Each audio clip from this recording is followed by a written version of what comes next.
லேபக்ஷி கோயில் ஆந்திர பிரதேசத்தில் உள்ள ஒரு வரலாற்று சிறப்புமிக்க ஒரு இந்து கோயிலாகும்.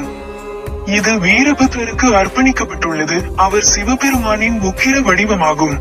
லேபக்ஷி கிராமத்தில் அமைந்துள்ள இந்த கோயில் விஜயநகர பேரரசின் கீழ் கட்டப்பட்ட ஒரு முக்கிய யாத்திரை தலமாகும்.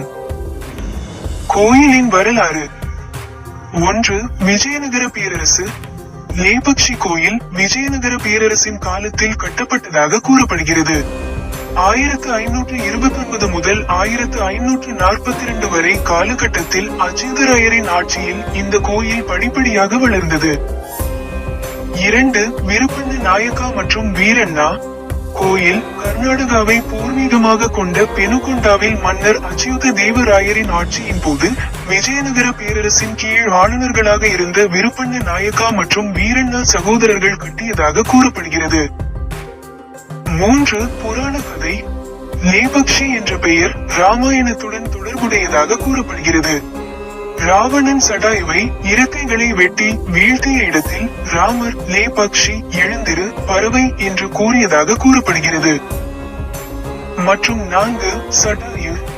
ராமாயணத்தில் சடாயு ஒரு கழுகு வடிவிலான ஒரு பறவையாக சீதையை இராவணன் தூக்கி செல்லும் போது வழிமறித்ததாக கூறப்படுகிறது. அப்போது இராவணன் சடாயுவின் இறக்கைகளை வெட்டி வீழ்த்தினான்.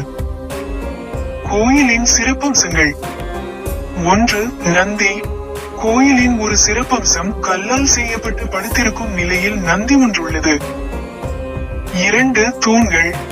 கோயிலில் 60 பெரிய தூண்கள் உள்ளன. அவை இசைக்கருவிகள், வாசிப்போர் மற்றும் நாட்டியக்காரர் உருவங்களால் அலங்கரிக்கப்பட்டுள்ளன. மற்றும் 3. ஓவியங்கள். கோயிலில் விஜயநகர காலத்தின் நடுப்பகுதியில் எஞ்சியிருக்கும் ஒரே ஓவியங்களுக்கு சாட்சியாக உள்ளது. லேபக்ஷி கோயில் அதன் வரலாற்று சிறப்பு மற்றும் கலை வேலைப்பாடுகளுக்கு பெயர் பெற்றது. மேலும் இது ஆந்திர பிரதேசத்தின் ஒரு முக்கிய யாத்திரை தலமாகும்.